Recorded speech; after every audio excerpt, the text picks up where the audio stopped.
Hello again, people. It's me, Nick, again. We're going to do another quick tutorial, and this one is about turning what we made in the multiple textures tutorial, which is a link or the video I'll put up here. If you haven't done that, I'll click that, do that first, because that's the material that we're going to base this tutorial on, which is turning that into a group, a very user-friendly, easily accessible group. And this is the same way I made pretty much all of my infinite builders using groups, because they're really useful.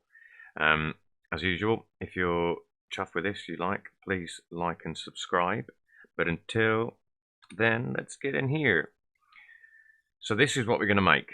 This is this texture that we did make earlier in here. So all of this is going to affect this.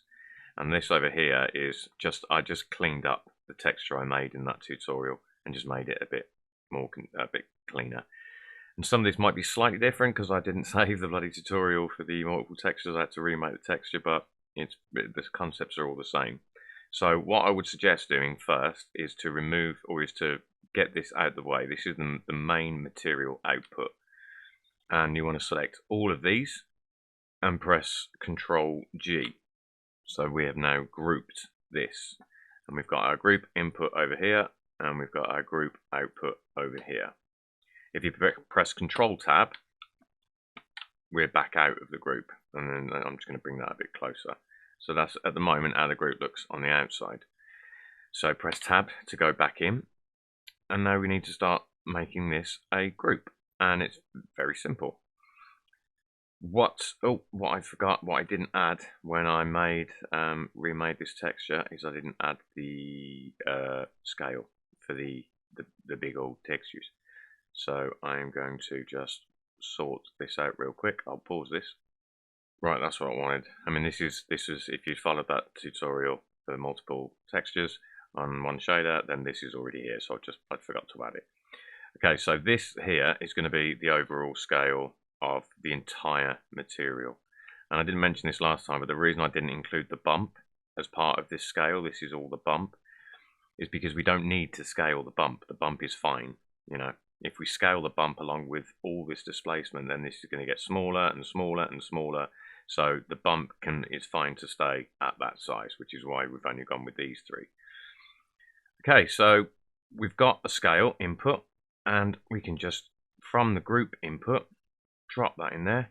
And if you Control Tab out, we now have a scale control. And what I always do is I drag it all the way out. And I like to get rid of this. So right click, show hide, node options. Farewell. So now we've got scale.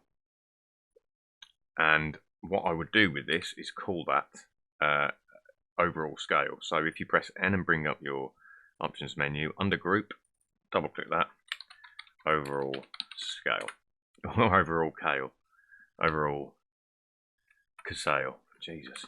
Overall scale. Okay.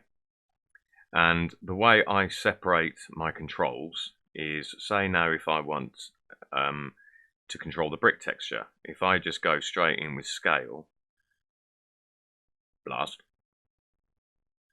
and then I start adding the rest, and then I add another scale, they're all called the same. So I like to separate, once I hit a separate node, blast, I will add a kind of title. So the way I would do this, there's a bunch of ways, depending on the color that I want. I will select a bunch of different things, but to get a purple blip, which I would like to use for this one, I'm just going to add a bump and then take that out, drop that in, delete that, and I'm going to call this brick texture. So that's our heading for the first set of controls, and simply connect all of this up like this. There we are, there we are, there we are. To be honest, I probably should have put the colors first. The only problem I found when I did this for the infinite builders is my groups are large and very complex, and they contain lots and lots of different groups within groups. It got complex, is that once you've got a real long list, the only way you can change the order of these is by doing this, up and down. So you can imagine if you've got a list of 30 controls and you've got to move the one at the bottom to the top, Ain't no quick way of doing it. So just be aware that when you're setting this up, if it's going to be a big group, try and do it in order. I didn't do it there in order, and I am going to put that in order, so I should have put the colours first. Well, who cares? Do what you want. Do what you want. Okay, so then if we control tab, now we can see we've got our brick controls. Tab back in. Now, I would like to control the mask. Remember, this is the mask that we separated, so, you know, all the controls are all here for that. What you can't do in a group is just connect a color ramp. You can't access these controls. There is a way to do it, and I've done it with my builders, but that's way too complex for this, and I didn't actually make that. I found it online. I wish I knew who made it, but I took it and it works a treat, but that's not for this. So I'm going to call this next one the mask. So Shift A, I'm going to add another bump, and doink, get rid of it and call that mask. And then we just go ahead and add the, click all these in, join all these.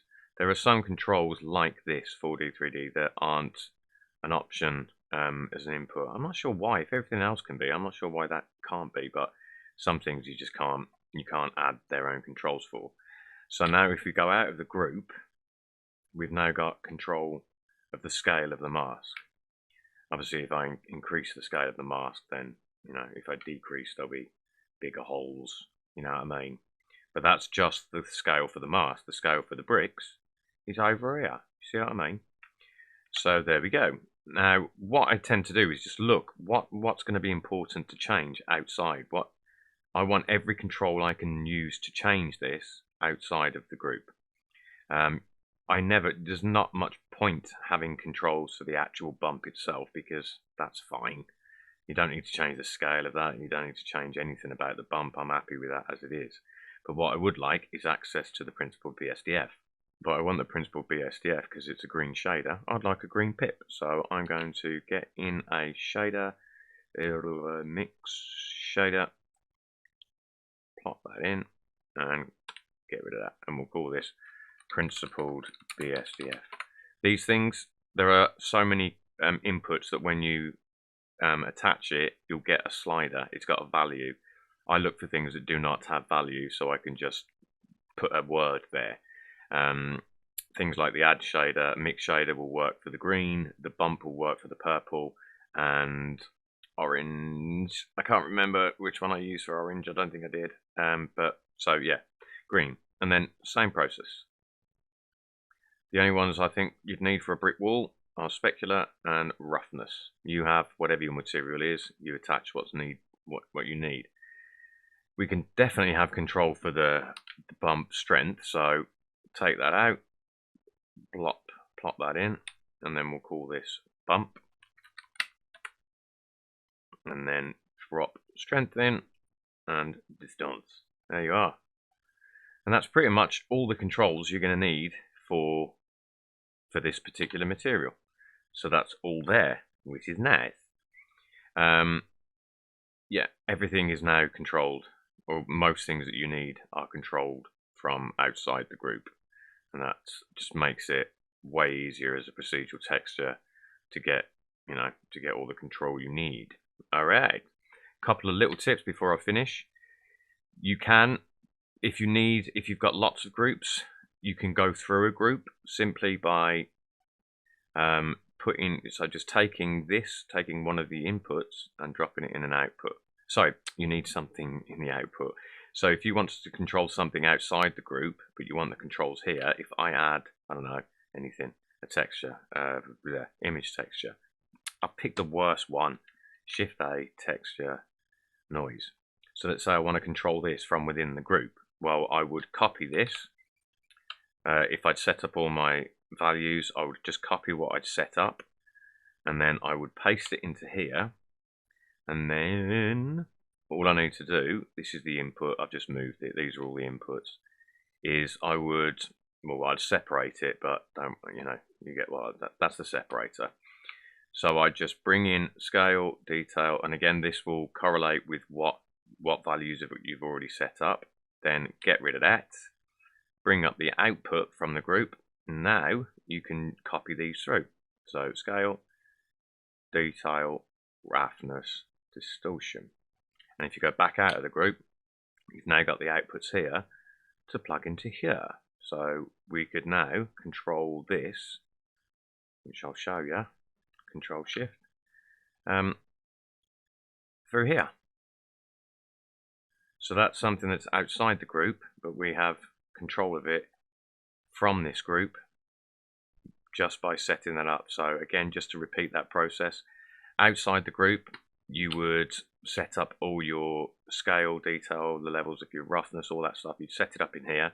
You copy that node, go into your group, you'd paste the node, and then you would drag all the connections to that node, delete the node, and then drag all of those connections to the output.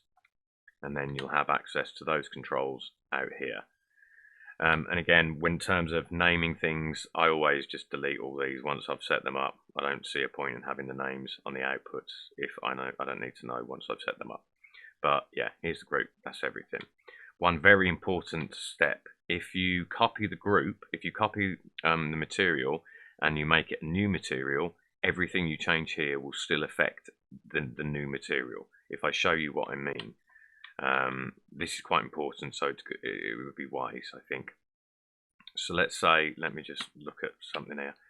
Let's say I duplicate this, right? And in your usual process, I will make this a new material, like this. So now, that's sweet. Happy days. And everything still works, and it's only going to affect that one. But if I go into the group, and I change anything in here, like offset, frequency, whatever, notice how it's changing on both. Even though it's the same material, whatever changes I make inside the group will be on both materials. So what you need to do is go back to your node group and then toggle, so show hide like we did at the beginning, node options. If you click this button, just like the new material, once you've made it a new material and you click this button, now the changes you make in here will have absolutely no effect on the other one. Look at that. Oh, that feels disgusting. A subsurface brick wall, like an organic wall. Oh, that makes me feel creepy. I'll turn it off. All right, wicked. Yeah.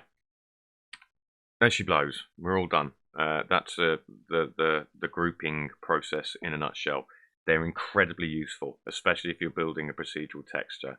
Once you've got so many controls in that thing, you know, having a single group to access it is the best way to go. It took me 2 years to realize a way I could group all of my infinite builders rather than having them in all separated controls, different areas. But there's got to be a way to make all of this one group. So yeah, if you want to have a peek at those groups, link in the description for my Blender Market shop where all the infinite builders are. Have a butcher's up there because yeah, the groups are big. The groups are big, but this is how I started. This is how you can start. I hope it helps. I've been Nick. You've been you. I'll see you next time. Farewell.